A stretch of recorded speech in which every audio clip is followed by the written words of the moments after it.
In the reign of Harun al-Rashid, there lived in Baghdad a merchant named Ali Cogia, who, having neither wife nor child, contented himself with the modest profits produced by his trade. He had spent some years quite happily in the house his father had left him, when 3 nights running he dreamt that an old man had appeared to him, and reproached him for having neglected the duty of a good Mussulman in delaying so long his pilgrimage to Mecca. Ali Cogia was much troubled by this dream, as he was unwilling to give up his shop and lose all his customers. He had shut his eyes for some time to the necessity of performing this pilgrimage, and tried to atone to his conscience by an extra number of good works. But the dream seemed to him a direct warning, and he resolved to put the journey off no longer. The first thing he did was to sell his furniture and the wares he had in his shop, only reserving to himself such goods as he might trade with on the road.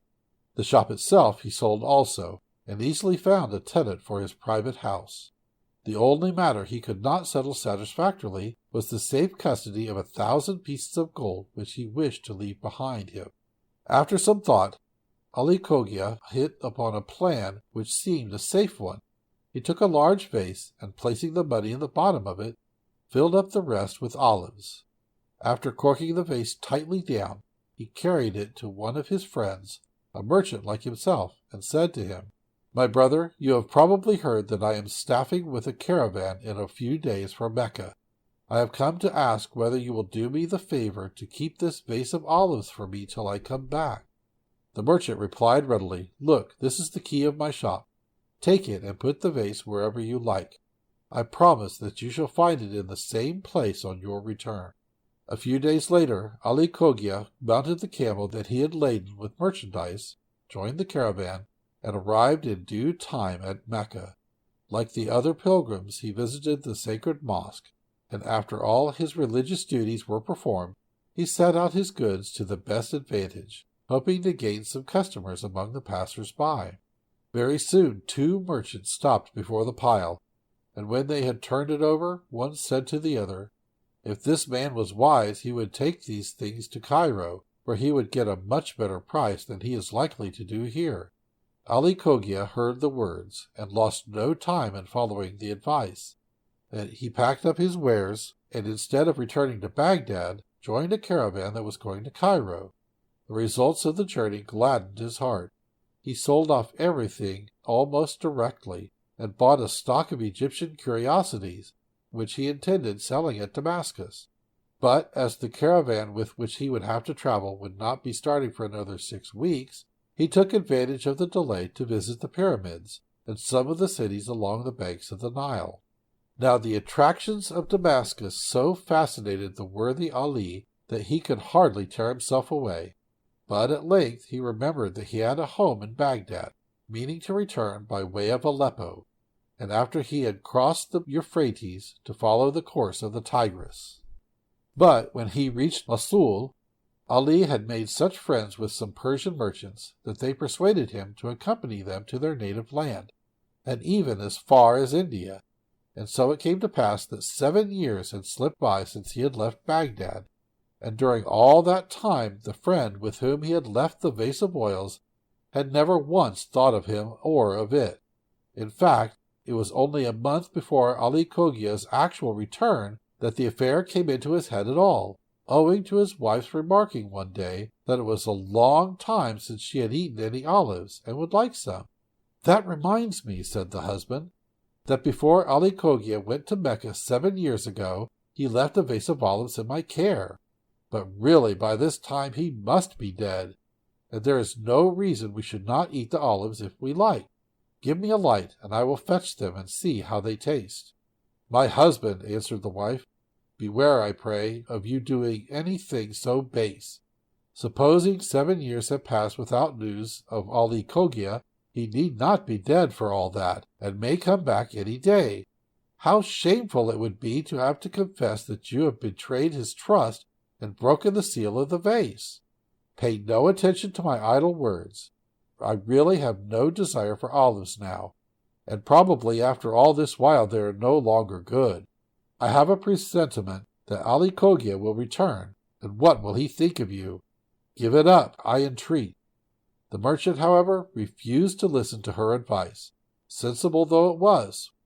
He took a light and a dish and went into his shop. "If you will be so obstinate," said his wife, "I cannot help it. But do not blame me if it turns out ill." When the merchant opened the vase, he found the topmost olives were rotten, and in order to see if the under ones were in better condition, he shook some out into the dish. As they fell out, a few of the gold pieces fell out too. The sight of the money roused all the merchant's greed. He looked into the vase and saw that all the bottom was filled with gold. He then replaced the olives and returned to his wife. "My wife," he said as he entered the room, "you were quite right. The olives are rotten, and I have recorked the vase so well that Ali Cogia will never know it has been touched." "You would have done better to believe me," replied the wife. "I trust that no harm will come of it." These words made no more impression on the merchant than the others had done, and he spent the whole night in wondering how he could manage to keep the gold if Ali Cogia should come back and claim his vase. Very early next morning he went out and bought fresh new olives. He then threw away the old ones, took out the gold and hid it, and filled up the vase with the olives he had bought. This done, he recorked the vase and put it in the same place where it had been left by Ali Cogia. A month later, Ali Cogia re-entered Baghdad, and as his house was still let, he went to an inn, and the following day set out to see his friend the merchant, who had received him with open arms and many expressions of surprise. After a few moments given to inquiries, Ali Cogia begged the merchant to hand him over the vase that he had taken care of for so long. "Oh, certainly," said he. "I am only glad I could be of use to you in the matter. Here is the key of my shop. You will find the vase in the place where you put it." Ali Cogia fetched his vase and carried it to his room at the inn, where he opened it. He thrust down his hand, but could feel no money, but still was persuaded it must be there. So he got some plates and vessels from his travelling kit and emptied out the olives, to no purpose. The gold was not there. The poor man was dumb with horror. Then, lifting up his hands, he exclaimed, "Can my old friend really have committed such a crime?" In great haste he went back to the house of the merchant. "My friend," he cried, "you will be astonished to see me again, but I can find nowhere in this vase 1,000 pieces of gold that I placed in the bottom under the olives. Perhaps you may have taken a loan of them for your business purposes. If that is so, you are most welcome. I will only ask you to give me a receipt that you can pay the money at your leisure." The merchant, who had expected something of the sort, had his reply all ready. "Ali Cogia," he said, "when you brought me the vase of olives, did I ever touch it? I gave you the key of my shop, and you put it yourself where you liked, and you did not find it in exactly the same spot and in the same state. If you placed any gold in it, it must be there still. I know nothing about that. If only you told me there were olives. You can believe me or not, but I have not laid a finger on the vase." Ali Cogia still tried every means to persuade the merchant to admit the truth. "I love peace," he said, "and shall deeply regret having to resort to harsh measures. Once more, think of your reputation. I shall be in despair if you oblige me to call on the aid of the law." "Ali Cogia," answered the merchant, "you will allow that this was a vase of olives you placed in my charge. You fetched it and removed it yourself, and now you tell me it contained 1,000 pieces of gold, and that I must restore them to you? Did you ever say anything about them before? Why, I did not even know that the vase had olives in it. You never showed them to me. I wonder you have not demanded pearls or diamonds. Retire, I pray you, lest a crowd should gather in front of my shop." By this time, not only the casual passers-by, but also the neighboring merchants were standing round, listening to the dispute, and trying even now and then to smooth matters between them. But at the merchant's last words, Ali Cogia resolved to lay the cause of the quarrel before them, and told them the whole story. They heard him to the end, and inquired of the merchant what he had to say. The accused man admitted that he had kept Ali Cogia's vase in his shop, but he denied having touched it, and swore that as to what it contained he only knew what Ali Cogia had told him. and called them all to witness the insult that had been put upon him. "You have brought it on yourself," said Ali Cogia, taking him by the arm, "and as you appeal to the law you shall have. Let us see if you will dare to repeat your story before the Cadi." Now, as a good Mussulman, the merchant was forbidden to refuse this choice of a judge. So he accepted the test, and said to Ali Cogia, "Very well. I should like nothing better. We shall soon see which of us is in the right." So the two men presented themselves before the Cadi, and Ali Cogia again repeated his tale. The Cadi asked what witnesses he had. Ali Cogia replied that he had not taken this precaution, as he had considered the man his friend, and up to that time had always found him honest. The merchant on his side stuck to his story, and offered to swear solemnly that not only had he never stolen the 1,000 gold pieces, but that he did not even know they were there. The Cadi allowed him to take the oath, and pronounced him innocent. Ali Cogia, furious at having to suffer such a loss, protested against the verdict, declaring that he would appeal to the Caliph Harun al-Rashid himself. But the Cadi paid no attention to his threats, and was quite satisfied that he had done what was right. Judgment being given, the merchant returned home triumphant, and Ali Cogia went back to his inn to draw up a petition to the Caliph. The next morning he placed himself on the road along which the Caliph must pass after midday prayer, and stretched out his petition to the officer who walked before the Caliph, whose duty it was to collect such things, and on entering the palace to hand them to his master. There Harun al-Rashid studied them carefully. Knowing this custom, Ali Cogia followed the Caliph into the public hall of the palace and waited the result. After some time the officer appeared, told him that the Caliph had read his petition, and had appointed an hour the next morning to give him audience. He then inquired the merchant's address, so that he might be summoned to attend also. That very evening the Caliph, with his Grand Vizier Jafar, and Misrar, chief of the eunuchs, all three disguised, as was their habit, went out to take a stroll through the town. Going down one street, the Caliph's attention was attracted by a noise, and looking through a door which was opened into a court, he perceived 10 or 12 children playing in the moonlight. He hid himself in a dark corner and watched them. "Let us play at being the Cadi," said the brightest and quickest of them all. "I will be the Cadi. Bring before me Ali Cogia and the merchant who robbed him of the 1,000 pieces of gold." The boy's words recalled to the Caliph the petition he had read that morning, and he waited with interest to see what the children would do. The proposal was hailed with joy by the other children, who had heard a great deal of talk about the matter, and they quickly settled the part each one was to play. The Cadi took his seat gravely, and an officer introduced first Ali Cogia, the plaintiff, and then the merchant, who was the defendant. Ali Cogia made a low bow, and pleaded his cause point by point, concluding by imploring the Cadi not to inflict on him such a heavy loss. The Cadi, having heard his case, turned to the merchant, and inquired why he had not repaid Ali Cogia the sum in question. The false merchant repeated the reasons that the real merchant had given to the Cadi of Baghdad, and also offered to swear that he had told the truth. "Stop a moment," said the little Cadi. "Before we come to oaths, I should like to examine the vase with the olives. Ali Cogia," he added, "have you got the vase with you?" And finding he had not, the Cadi continued, "Go and get it, and bring it to me." So Ali Cogia disappeared for an instant, and then pretended to lay a vase at the feet of the Cadi, declaring it was his vase, which he had given to the accused for safe custody. And in order to be quite correct, the Cadi asked the merchant if he recognized it as the same vase. By his silence the merchant admitted the fact, and the Cadi then commanded to have the vase opened. Ali Cogia made a movement as if he were taking off the lid, and the little Cadi on his part made a pretense of peering into a vase. "What beautiful olives," he said. "I should like to taste one." And pretending to put one in his mouth, he added, "They are really excellent. But," he went on, "it seems to me odd that olives 7 years old should be as good as that. Send for some dealers in olives, and let us hear what they say." 2 children were presented to him as olive merchants, and the Cadi addressed them. "Tell me," he said, "how long can olives be kept so as to be pleasant eating?"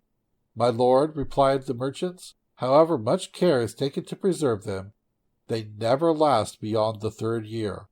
They lose both taste and color, and are only fit to be thrown away." "If that is so," answered the little Cadi, "examine this vase, and tell me how long the olives have been in it."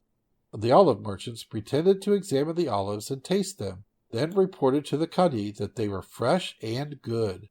"You are mistaken," said he. "Ali Cogia declares he put them in that vase 7 years ago."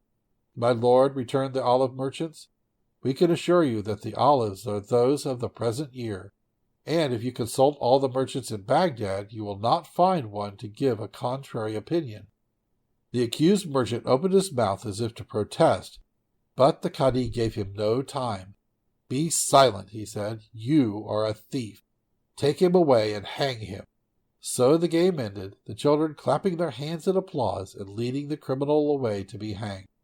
Harun al-Rashid was lost in astonishment at the wisdom of the child, who had given so wise a verdict on the case which he himself was to hear on the morrow. "Is there any other verdict possible?" he asked the Grand Vizier, who was as much impressed as himself. "I can imagine no better judgment."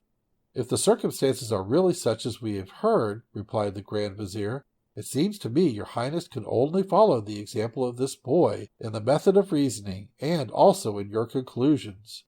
"Then take careful note of this house," said the Caliph, "and bring me the boy tomorrow, so that the affair may be tried by him in my presence. Summon also the Cadi to learn his duty from the mouth of a child. Bid Ali Cogia bring his vase of olives, and see that 2 dealers in olives are present." So saying, the Caliph returned to the palace. The next morning early, the Grand Vizier went back to the house where they had seen the children playing, and asked for the mistress and her children. 3 boys appeared, and the Grand Vizier inquired which had represented the Cadi in their game of the previous evening. The eldest and tallest, changing color, confessed that it was he, and to his mother's great alarm, the Grand Vizier said that he had strict orders to bring him into the presence of the Caliph. "Does he want to take my son from me?" cried the poor woman. But the Grand Vizier hastened to calm her, by assuring her that she should have the boy again in an hour, and she would be quite satisfied when she knew the reason of the summons. So she dressed the boy in his best clothes, and the 2 left the house. When the Grand Vizier presented the child to the Caliph, he was a little awed and confused, and the Caliph proceeded to explain why he had sent for him. "Approach, my son," he said kindly. "I think it was you who judged the case of Ali Cogia and the merchant last night? I overheard you by chance, and was very pleased with the way you conducted it. Today you will see the real Ali Cogia and the real merchant. Seat yourself at once next to me." The Caliph being seated on his throne with the boy next to him, the parties to the suit were ushered in. One by one they prostrated themselves, and touched the carpet at the foot of the throne with their foreheads.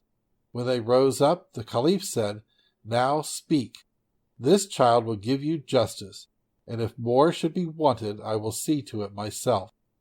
Ali Coglia and the merchant pleaded one after the other, but when the merchant offered to swear the same oath that he had taken before the Cadi, he was stopped by the child, who said that before this was done he must first see the vase of olives.